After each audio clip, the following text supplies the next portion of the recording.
Welcome to Influential Entrepreneurs, bringing you interviews with elite business leaders and experts, sharing tips and strategies for elevating your business to the next level. Here's your host, Mike Saunders. Hello and welcome to this episode of Influential Entrepreneurs. This is Mike Saunders, the Authority Positioning Coach. Today we have with us Glen Campbell, who's the creator of the BSI Method for personal branding. Glen, welcome to the program. Very great to be here, Mike. A delight. Yep, I'm excited to talk with you because I think that you take a unique approach to personal branding because you really take it to a special, spectacular angle. So I want to hear all about that. But give us a little bit of background on your entrepreneurial journey up to this point in your career. Well, it all began when I left school. I did 2 university undergraduate degrees. I did a commerce degree with a major in marketing. And thus the kind of brand strategy and communications approach. And then straight after that, I did a degree in psychology as well. And that started really a 25-year career in brand strategy and communications development, where I've worked across 4 continents. I'm currently based in Australia, but I've lived in America. I've lived in Chicago and New York, worked with 2 massive companies there, and been all over the US actually, and worked with many companies in the US, in Asia, in Europe, in the UK. I've worked as well, and across the Asia Pacific region. And so 25 years of that. Inside that, 12 years as a chief executive of 4 major brand strategy companies. And then 15 years ago, Mike, I left corporate and started my own company, and I shifted out of the big end of town really to a focus on entrepreneurial business owners. And so to me, it's small to medium enterprise is what I was really focused on, because I believe they're the lifeblood of economies. And I want to help those leaders to get access to the opportunity to become vastly better leaders who run real brands, not pretend brands, not commodity trading companies, but real brands. And that will help to bolster the economy. Yeah, so I think statistically that, the small business owner, the entrepreneur is the lifeblood of all economies. And I think it's really neat to see that, because these days, in the last couple of decades, it is so much faster and easier to launch and start a business because it's technology, it's virtual, it's you can do a side hustle so much easier than back in the old days. You'd have to quit your job and launch into a business with high expenses. So have you found that the mindset of entrepreneurs is kind of improving to the point where people feel like, okay, that's something I can try on the side, and then when it gets a little momentum, jump in with both feet? I think there is, absolutely people are focusing on being more entrepreneurial. But the key challenge that I come across is that they have a tendency to focus on the what and how. And that's the operational stuff. So they go straight into developing a product, or they go straight into the systems and processes. And of course, that's not what people buy, Mike. People buy the why and the who. People pay the premium for the why and who. So, what I find is that leaders are kind of lacking a vision, that a organizational or business vision that actually has a symbiosis with their own vision. And now therein lies the challenge, Mike, because they don't have their own personal vision first. This is why my focus is on personal branding, or what I call discovering their true higher self, their true source self, their personal vision, purpose, and unique identity. And the vast majority of people on this planet don't have that. They can't tell you what that is.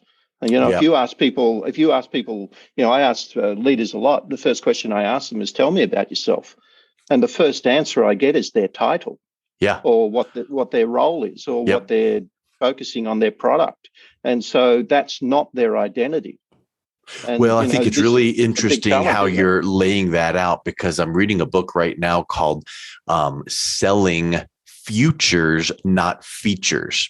And the future, like in sales and NLP, and you want to be future pacing. So in sales, you want to talk about a transformation that you can bring to your prospect. And that transformation might be weight loss, weight gain, might be business success, it might be a lot of things, but you want to sell or paint the picture of that transformation.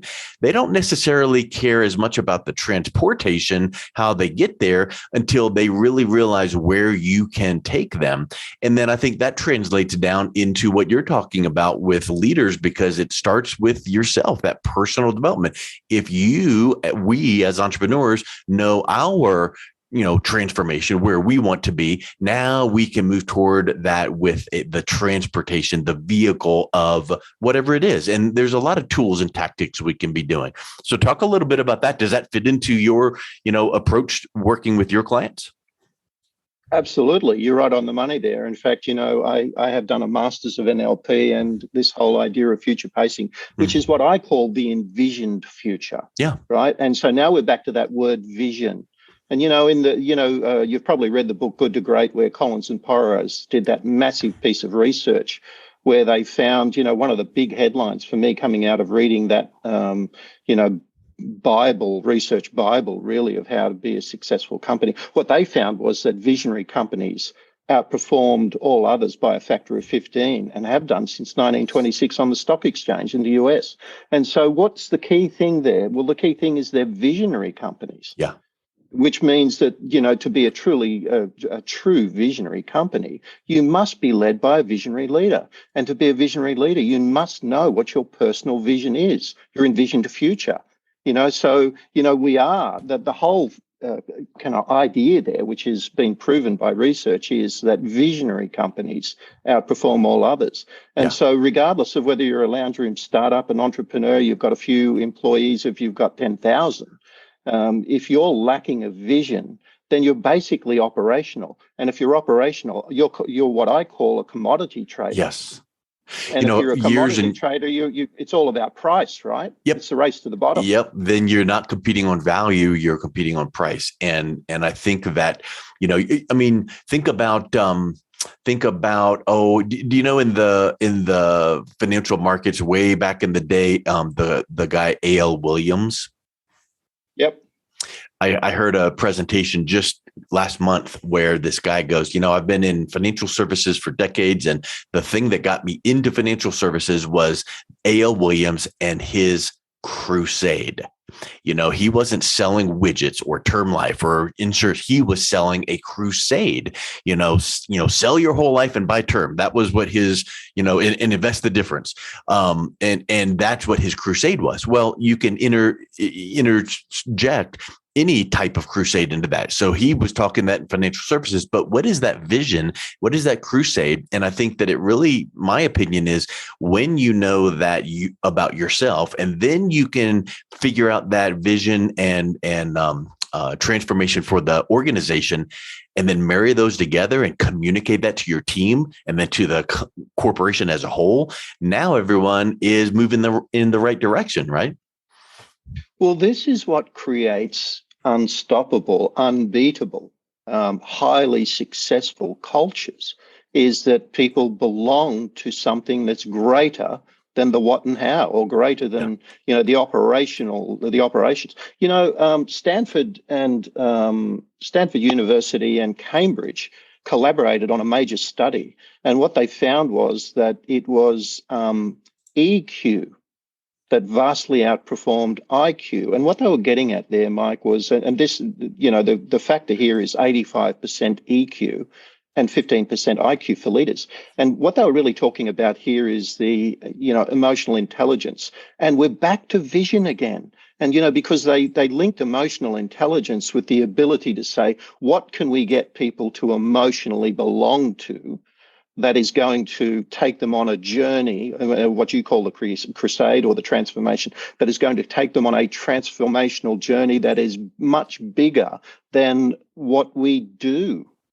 And so, when you take that back to this kind of idea of EQ, emotions, well, by the way, the other word for emotions is energy.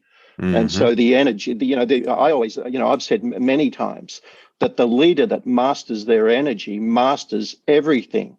And that's the leader that masters the emotional quotient, the EQ of an organization, masters everything. And so how do you go about doing that? Well, you create something that people can energetically or emotionally connect to, which is the vision. And Yes. so, visionless companies, by the way, are everywhere. And visionary companies are rare, incredibly rare. I mean, if you sit down and look at any company and say, well, let me go onto their, website and find out what their true vision is, normally you can't find it. What you'll find is a business objective around a financial goal. And that's not a vision, is it? It's not. And I think that it's sequentially, you need to have the overall goal. And then, like Stephen Covey taught, begin with the end in mind, which is the overall goal. And then what's the next goal? What's the goal before that to get you there? And then go before that. And then you work your way all the way back to where you are now. Well, doesn't that tie to vision? Because that overall goal is here's where we're headed. But yet that might be too. The end is the goal, isn't it? Yeah. The end is the vision. Yeah. And then you start working back from that and say, well, what are the operational steps? And maybe the minor visions inside those operational steps that get us to the bigger vision. And so to me, this is really the game. The game is, it's a kind of an interesting combination, this discussion, Mike, because we're talking about visionary companies, but I'm really talking about visionary coaching-based leaders who first need to have their own personal vision, core purpose in life, their unique identity, very clear and very focused before anything else. And so, what I work with a lot of entrepreneurs, and they always say, look, I've got this great idea for my business and I need you to tell me how to take it to market. It's like, well, we need to step back and talk about what your personal vision is first. What's your core purpose in life? Because it's all about you. You're the leader. This is where the buck stops. It always has with leadership. The buck stops with the leader. And if the leader hasn't got clarity and focus of self first, and then has got a symbiotic relationship with himself or herself, and the clarity and focus of the organization, the symbiotic relationship between the two. This is what creates something that is incredibly powerful, because you've got a harmonious connection between the leader and the organization, which is visionary based, which changes the culture, which changes everything. Yep. And then what we do next, right? Then the next thing after that is to say, well, how does the product fit inside this now with symbiosis? How does the operations fit inside this with symbiosis, so that we've got something that is harmonious now? And of course, all those other things that we talk about, which is relevancy and value, are things that are just kind of checklist items. I mean, this is going to be relevant to a significant need in the marketplace, or a significant pain in the marketplace. Will it overcome that pain in a way that is unique, is distinctive? Well, yes, it answers all those questions. Great. Now let's go back to what the vision for this is, because you never sell anything other than the vision. I mean, that was a part of the story you were talking about before. You sell the vision. People pay a premium for the vision. They want to belong to a vision. They don't want to belong to an operational business that sells widgets and sprockets. Yep. They want to be part of that bigger story. Yeah, they want to be part of the big and this is the thing, the story. And, I'm a guy who's spent 30 years developing brands across this planet. And it really is all about the brand story, Mike. Yeah. And this is the narrative. There's another word for that, the narrative. What's the narrative of the leader? What's the narrative of the organization? Seth Godin kind of talks about it as saying, well, what are people like us doing around here? Which is the culture. And, I differ in my thinking about culture. I don't think culture is about doing. I think culture is about feeling. I think it's about energy. And, I'm kind of back to this energy thing. It's like, if the energy of the leader is clear and consistent, and there's a high vibrational energy, and now we're talking about quantum physics, really. Yep. If the leader has a high vibrational energy, then the energy of the organization is going to mirror that, because we know from quantum physics, the science of quantum physics, that like energy attracts like energy. It's irrefutable. And so, the leader's energy is kind of the beacon, the energetic beacon of the organization. If that leader has got a poor narrative, if that leader has got low EQ, if that leader is confused, fearful, uncertain, angry, frustrated, disappointed, then this is what the organization is going to be as well. They're going to mirror the leader, because everybody looks to the leader. I mean, you've read the works of Dr. Daniel Goleman. Emotional Intelligence is one of his books, Primal Leadership. He talks about this and says people don't look to the leader in terms of what they do. They look to the leader in terms of the emotional quotient, the EQ. Yep. That's his famous. How about the famous quote from Maya Angelou? People will forget what you say, but they will never forget how you make them feel. Correct. And so it's all about the emotional energy, emotions, energy. And so, much of the work I do with leaders is not only getting clarity and focus of their personal brand, but it's how to manage their energy around that, the narrative around that. And so where does energy come from? It comes from what you think. It comes from your words, what you say. It comes from how you feel. It comes from your belief systems. And so, when you have leaders that are really clear about their personal vision, their personal purpose, their unique identity, which is unique to everyone. Every single one of us cannot be categorized. And that's why I have a problem with, personality assessments or psychological profiling, which I've done a lot of, by the way. And, these things have a tendency to categorize people into predetermined classifications from somebody else. And so, you do 250 5-point Likert scale questions and you get categorized. Well, that's not the work I do. What I do is I work with individuals and I say, you are a force of one. You're unique on this planet. And what we've got to do is, not create, but help you to discover who you really are, who you came into this planet as, before you started being programmed to be something else. And so, I take them back to their individual identity, their true, higher, authentic identity. And then once we get that starting point, then everything else is just plain sailing, Mike, to be honest. It's extraordinary what happens. I mean, therein lies the transformation, the personal and the business transformation that I look for in leaders. Is it really starts with the rediscovery of true higher self of their personal, we call it the personal brand because people understand what that means. But really what it is the true higher self. Your personal vision, your reason for being, your raison d'etre. Why are you here? What are you here to do? Those two kind of primordial questions that people have asked themselves for time immemorial. Who am I and why am I here? And when you go back to that starting point and you get that right and you get clarity and focus around that for the leader, and then you start to transmute that into the organizational brand identity as well, you've got something that is incredibly unique and powerful. And then you just start attaching, the products and the services and the systems and processes to that in harmony. And you've got the energy right, you've got the narrative right. And that's when leaders don't get influenced by the external chaos that's going on in the world right now, which is more than we've seen in our lifetimes ever before. And it's easy to get pulled into that, dragged into that, isn't it? Where it's like, well, everything's doom and gloom, it's all collapsing as we speak. Everything I knew and trusted and I could rely on is going down the gurgler. And so what am I going to do? And so the answer is, will you stop looking externally and you go internal? Gandhi once said, if you cannot go within, you will go without. Yeah. Wow. And so I take leaders back inside, and there's another famous quote, Mark Twain, one of my favorite people in the world, who said, the two most important days of your life are when the day you were born and the day you find out why. Yeah. And, I've heard that one. That's a good one. The why, it's a good one. The why is the vision, your personal vision.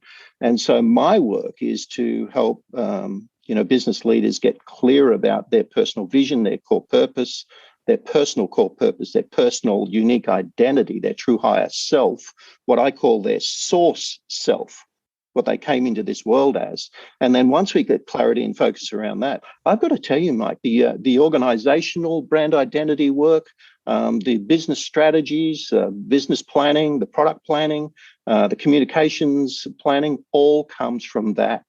And it's easy, actually, because it all falls out of that. Well, if someone is listening to this going, I need a little sip of that fire hydrant, what's the best way that someone can learn more about the BSI method and kind of start to build their vision and their personal brand, Glenn? I know that you've got a lot of great resources on your website. Well, yeah, I do have a program that I can take people through. It's a program that I developed called the BSI Method 15 years ago, and have been improving ever since. And I fuse that with one-on-one coaching, because what I do is like to work with business leaders direct, one-on-one. And so, where can people contact me? They can actually email me, and so they can email me at Glen, Glen, just one N, at bsimethod.com. Or they can go to my website, Mike, and that is bsimethod.com. And if they want to connect with me there as well, it's bsimethod.com/connect, which I think you'll have, as a part of the signature of this program anyway. I will definitely have that in the show notes. And Glenn, it's just real pleasure talking with you. I love your approach to business and how you take the big, broad picture and bring it down into how someone can fine-tune their personal self and brand, which then has ripple effects back into the organization. So thank you for coming on. It was a real pleasure talking with you. And you, Mike. Thank you very much. You've been listening to Influential Entrepreneurs with Mike Saunders. To learn more about the resources mentioned on today's show or listen to past episodes, visit www.influentialentrepreneursradio.com.